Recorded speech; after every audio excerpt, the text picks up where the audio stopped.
Brave new world indeed, or rather, time for some classic books that inspired it. Welcome back to my setting, my fellow fans of the written word, and as you might have figured out by now, I am a passionate fan of pulp, of old school turn of the century pulpy novels. And I wanted to point out towards these literary works that are, as of now, 2020, part of the public domain. First of these is The Land the Time Forgot by Edgar Rice Burroughs. Now, Burroughs doesn't need introduction. You probably know him for his Barsoom Chronicles. And this is not part of those. It's a separate series called the Cosbys series, and it started its life as a series of serials published in magazines back in 1918. But in 1924 it was published as a novel, but it still maintained that structure. So it's kind of a Arthur Conan Doyle's Lost World meets usual Edgar Rice Burroughs shenanigans, but with a bit of a tinge by, let's say, Jules Verne. It honestly kind of surprised me years ago when I read it, as of its time as it is. Unlike a lot of his other stuff, and especially Barsoom novels, there is a touch of actual social commentary, because the backdrop is the World War I. So you have that as sort of a backbone of the narrative, and it kind of goes on from there. You have unique biological systems, evolution that works differently in different parts of the world. And I only read the first one, so cannot vouch for the others, but this one was fun. Next one is another contemporary and also very respected science fiction, speculative fiction author, H.G. Wells, and his novel The Dream. It was first published in 1924, and it is I would say, very typical H.G. Wells story. It's time travel again, and it's about a man from a future that's very utopian, and he kind of imagines what would life be if he were living in previous eras of England, like Victorian or Edwardian eras. And this is sort of an exploration, as it oftentimes is with H.G. Wells, about society and humanity, how it changes with science. Does ethics evolve with the inventions that science comes up with? People often compare H.G. Wells and Jules Verne, maybe even list them as rivals, like, oh, who invented science fiction and all. And both of them are incredibly foundational to what we know as science fiction, which is not to say they invented it. I love my Mary Shelley, and she did her thing much earlier than that. But I think they helped to solidify what we think of as speculative fiction. However, to come back to the subject at hand, comparison between these two, I always thought they had very different approaches.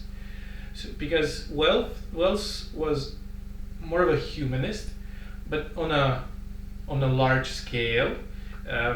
His characters were often very two-dimensional, or even one-dimensional. But what was interesting about him is that he was very concerned about the changes that society as a whole undergoes with industrial revolution, with new changes. And Jules Verne, on the other hand, was very realistic. You could even say he was a precursor to hard science fiction. He was very adamant about minute details of the time. He used very specific, very accurate measures, different units. He would describe in detail various contraptions and inventions, to the point of, I think that I read a revised edition as an adult years and years after I read it as a child.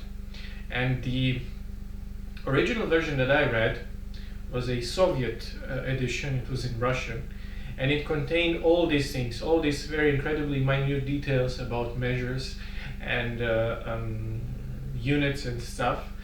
And in my library in Croatia, when I read it, the revised edition kind of removed a bunch of those, so you had pretty much only the adventure.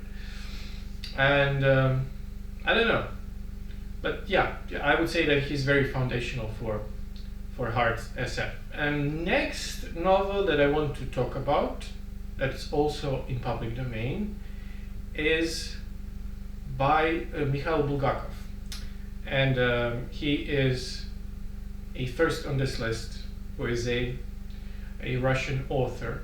Fun fact, but I guess this is a common knowledge, it took more than 25 years to publish his most known work, which is of course Master and Margarita. Amazing novel, I highly recommend it.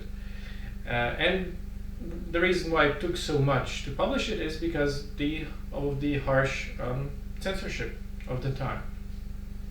And not to go off topic into that, but the novel I'm talking about is not Master and Margarita, which was published years and years later. It's The Fatal Eggs, which was published in 1924.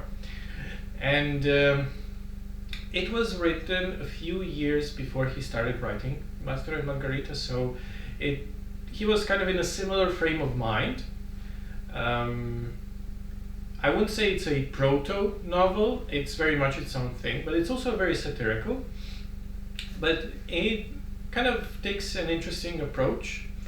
In many ways, it's in dialogue with H.G. Wells, and specifically his novel The Food of the Gods and How It Came to Earth. And I mentioned it's satire, but it doesn't satirize H.G. Wells.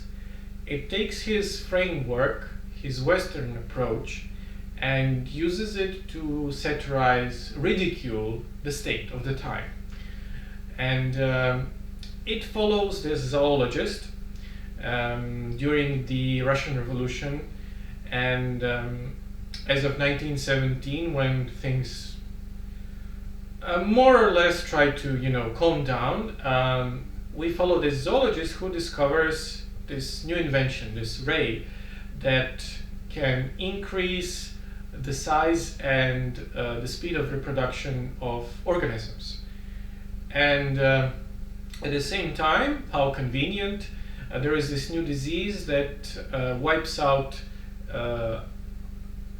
pretty much all chickens in the USSR territories. So the government gives an order to the zoologist to repopulate the Soviet Union with chickens, because we gotta save chickens. And hilarity ensues, because of course it goes wrong. It always does. It's very funny. I wouldn't say it's as subtle as Master and Margarita, which is to say it's not subtle at all. I mean, it was banned after all, but this one was not banned. It was Bulgakov did encounter some resistance, but he managed to publish it more or less in time. I recommend it, it's hilarious. And next novel is also by a Russian author, and maybe it's the most known of the time, because it's We by Evgeny Zemyatin. And the reason why it's well known, well, of course, is allegedly it was the main influence from Brave New World, which is why I played the intro of the song badly. It is very, very foundational, very incredibly important for the dystopian genre. And it bears to mention that this was not published in Russian in 24. Originally it came out in 21, but the translation, the English translation, which is now in public domain, came out in 24. As I said, it's one of the earlier known dystopian novels. It predates Brave New World by 10 years or so. You could say that it even maybe was used by Ayn Rand for Anthem, definitely for 1984. But the interesting thing about it, as an interesting of a novel as it is, the story about its publishing is also quite well, ridiculous. It was the first work which was banned by the censorship board called Cosbys, and it was not published in Soviet Union officially until '88, and of course it was distributed illegally. But the actual shocking thing is, if you read the novel, the way the authority and the way it operates is described is eerily similar to Stalinism. But the book was written and completed 8 years before the whole process of Stalinism even began. Yeah, the authorities did not like that, because, well, it is a criticism of the communist of the revolution. It implies that the revolution that transpired was not a successful one. Another fun fact: George Orwell admitted that he sat down to write 1984 as sort of a direct cultural translation of the story. And both him and Kurt Vonnegut, another legend, and who based Player Piano on We, both of them accused Huxley of stealing the plot.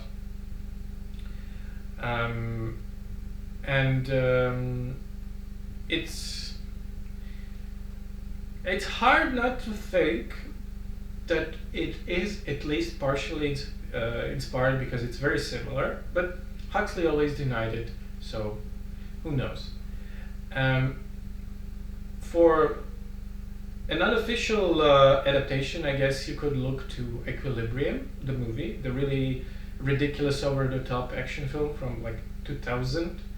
It has a lot of the elements of We, especially the no feelings and pure logic approach to storytelling. Essentially, the book is written as a series of diary entries by the protagonist called D503, which is to say that he lives in a totalitarian state which sees, well, humans as digits, and it's ruled by this overbearing big brother figure called the benefactor, and everything is rigidly arranged in numbers, schedules, everything from relationships to everything you can imagine. There are aspects that are kind of dated, of course, but if you want to sort of check out how and why the whole dystopian movement came to be, I highly recommend it. I don't know if it was translated by a different translator later, but I think the one from 24, it still holds up quite a bit. I guess honorable mention at the end, Philip K. Dick. I found this out by accident, thanks to a poster on our print SF.